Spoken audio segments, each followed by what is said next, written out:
Namaskar and a very warm welcome to this special program on water conservation. Sustainable water management is so very important for a healthy planet Earth.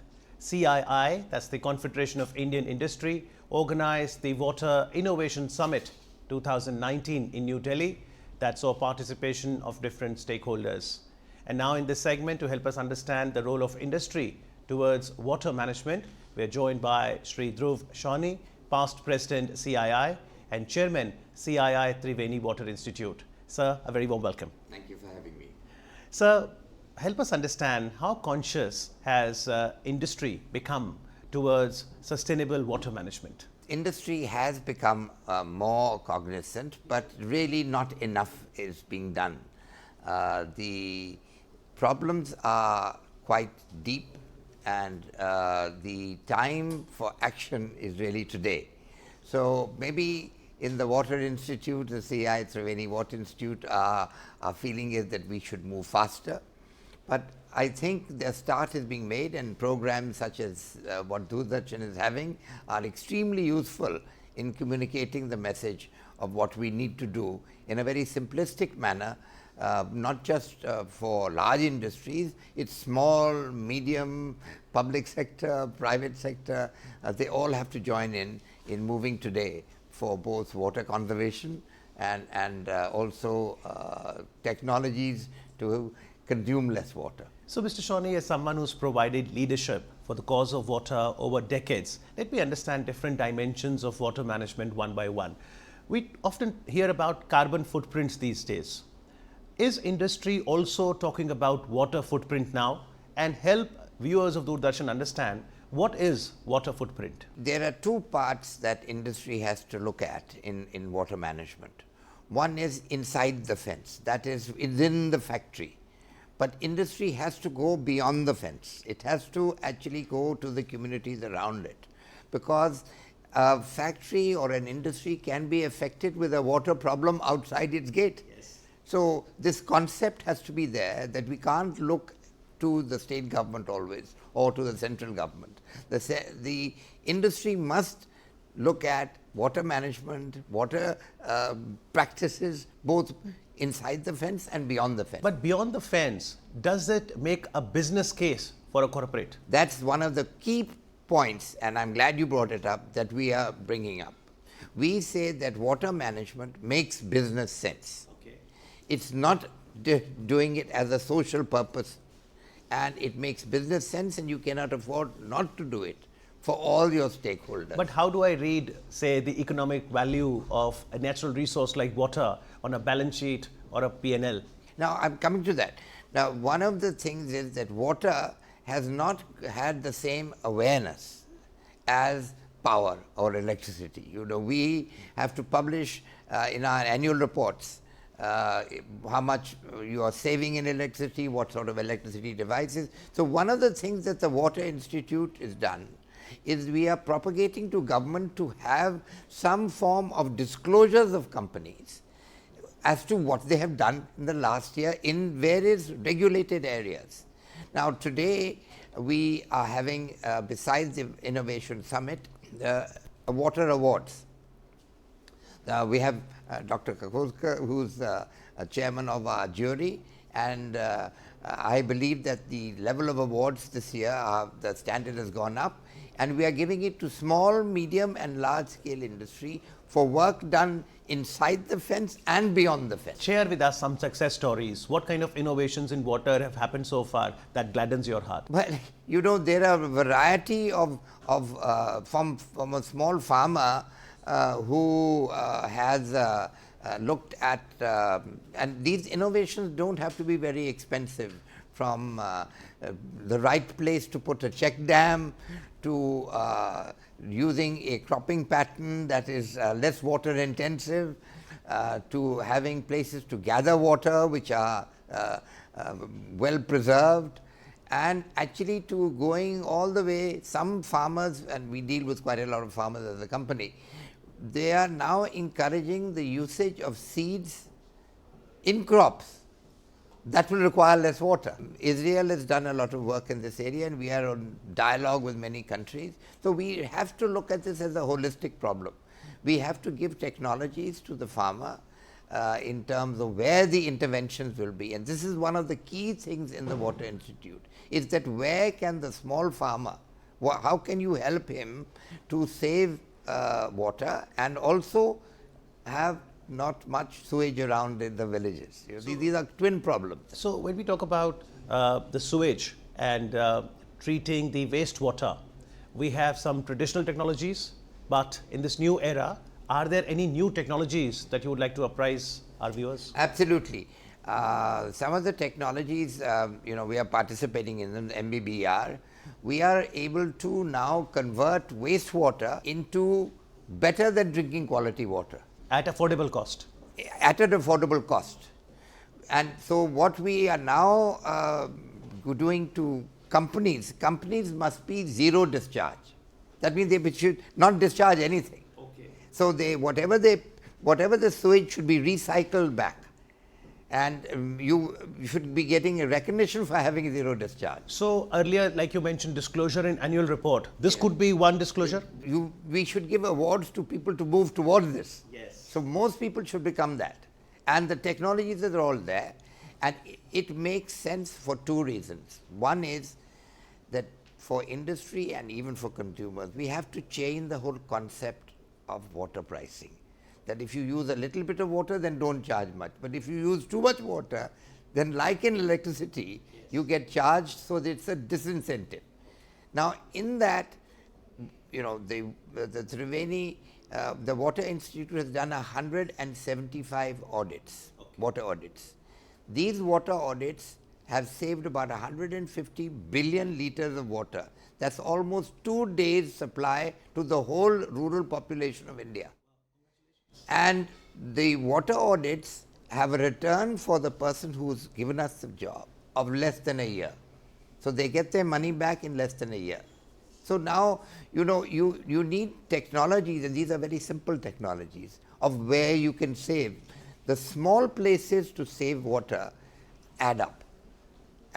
But it's really a mind shift change that we are wanting to bring about. So who's qualified to conduct a water audit, say for a corporate? We as a Water Institute have a very experienced water auditors. It's we go through a training program to train the auditors. Are these environmentalists? They are environmentalists, they are scientists, they are engineers, and we have a lot of instrumentation. So it's not expensive, but you have instrumentation and you have a lot of site work. The second thing is that not only are you doing an audit, you are saying how best they can proceed further, i.e. what should they implement, how should they and then we like to do a follow-up so that we can see how much they have achieved. Well, Dhruv Shrawny, I was hearing your speech earlier in the day at the summit, and you mentioned a very important factor that differentiates carbon footprint and water print, where you said that carbon sequestration happens, but unlike that process, water has to go back to the aquifer.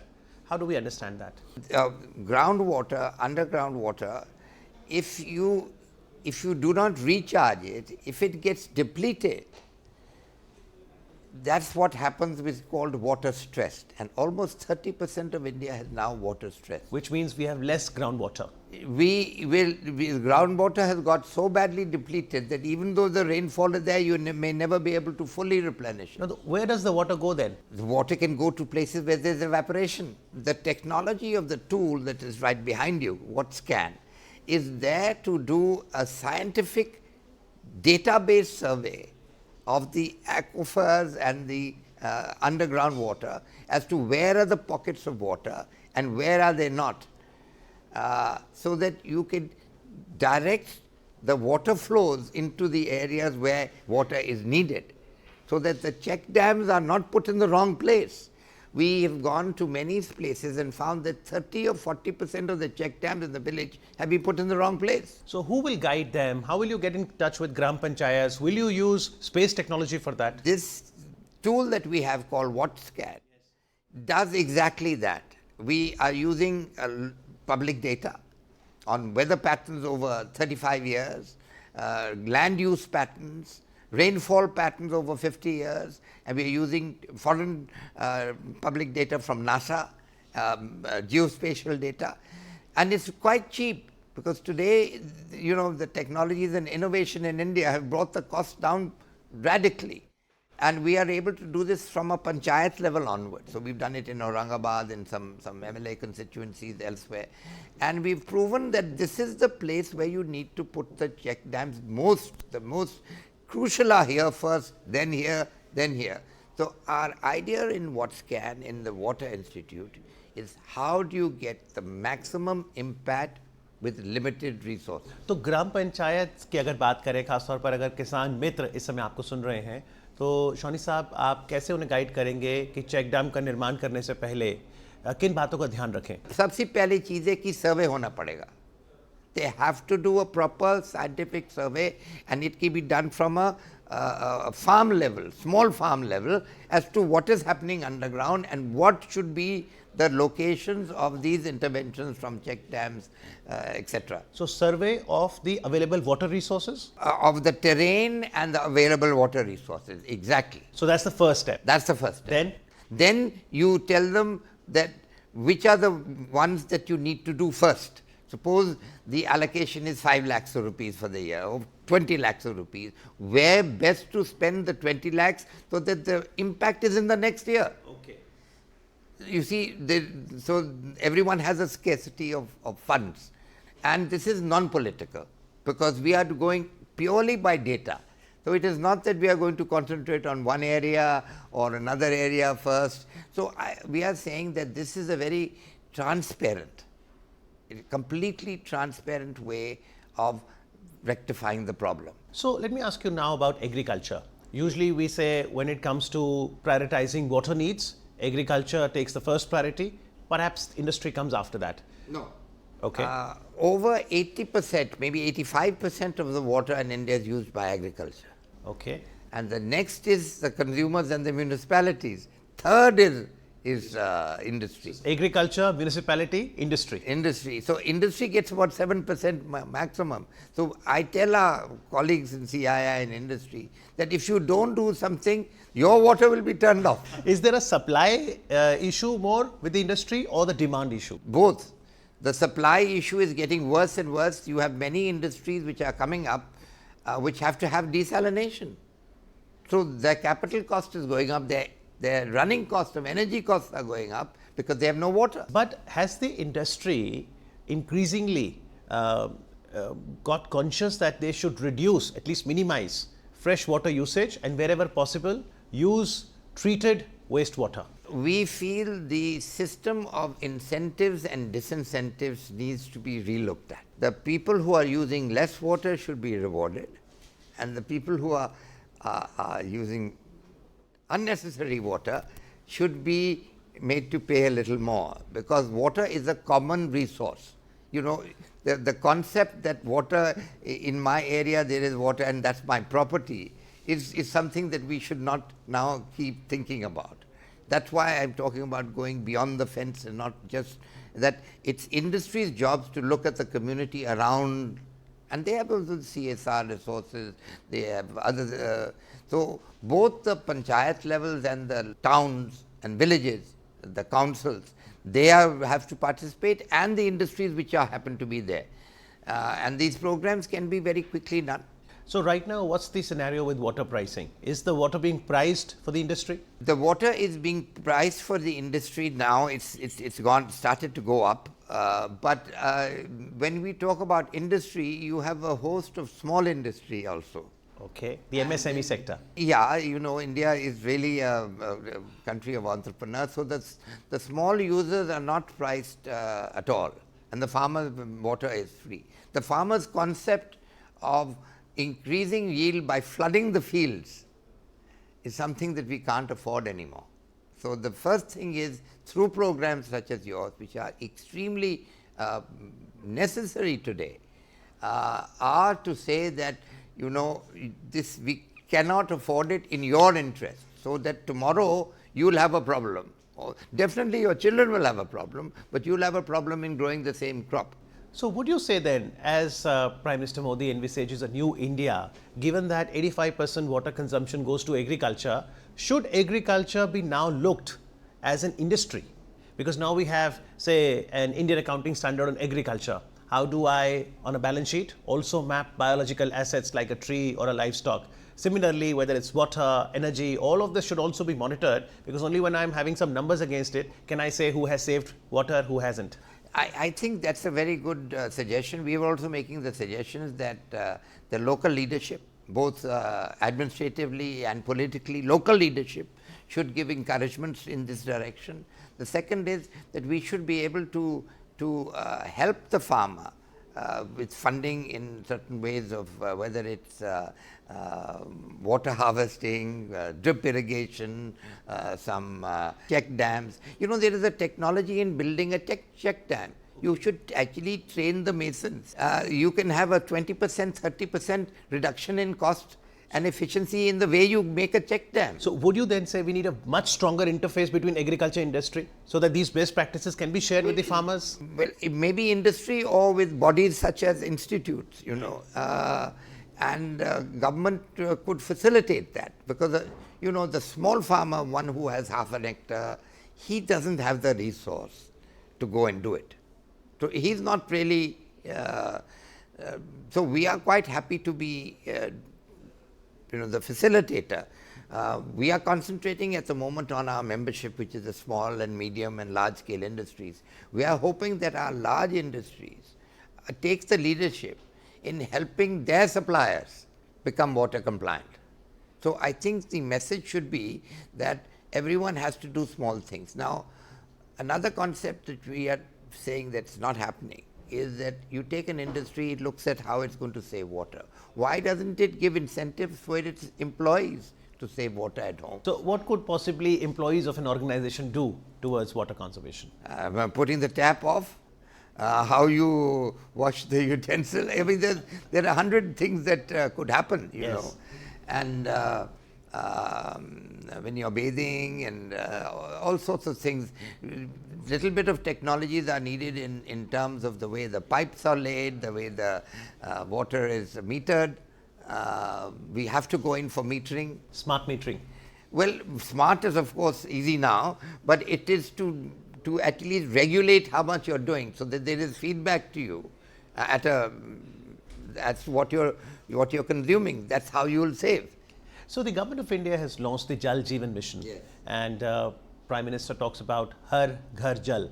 How do we get? So we are talking about the same thing, Har Ghar Jal. Yeah. So how will industry support government's plan? It's by doing work in the fence and beyond the fence. Precisely that. What I've been talking about up to now is these are the measures that industry must take. And are you sensing synergies between stakeholders? The synergies are inbuilt, because it's in a business interest of business to conserve water. It's not going to be there tomorrow if you don't save it today. And you need to do it outside your area, because if there's a drought outside, it affects you. If there is sewage lying outside, 70% of diseases are, 40% are waterborne, 70% of sewage is going into the rivers. It doesn't help anyone. So all your employees are getting ill now. This is a direct impact. So we have to consider it in that manner, and we would look for programs such as what you are having to simplify these messages, and let these messages then be taken up by the leaders, the rural leaders, and also by industry. So I think you have a dual, and so do we have a dual purpose to go to both areas simultaneously. You know, one simplified message I heard at the summit itself, that water cannot be made or destroyed. It has to be managed. It's the same quantity of water humanity always had. It's about management of water. Well, it may be the same quantity or less quantities. You know, it's a shifting position. The one thing is there, that we can't control this climate change that is happening. We can control it, but at the small level, we know it is happening, and we've allowed it to happen, but those are broader political concepts. What we can do is to mitigate the uncertainties involved. And for example, in the Water Institute, we mapped what will happen in the Gurgaon floods.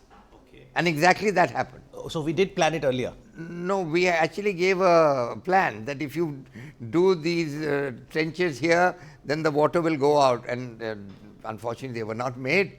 And so when the floods came, everything collected. But we have the know-how and the technology to map the aquifers and everything. Absolutely, It's about acting now. Absolutely. The technology is there and it's cheap. It's one of the cheapest in the world.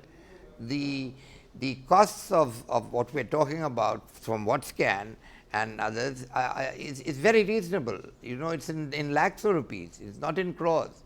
And the implementation can be done gradually. So I think what we're really wanting is a little bit of a grassroots movement coming up where the farmers start asking their political leaders ki hamare liye kuch kariye. In conclusion, Mr. Shawnee, just like in industry, we had GST implementation.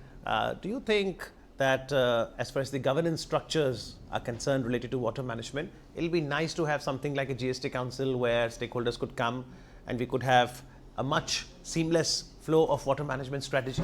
I feel in water we need a little better management at the grassroots farmer panchayat level.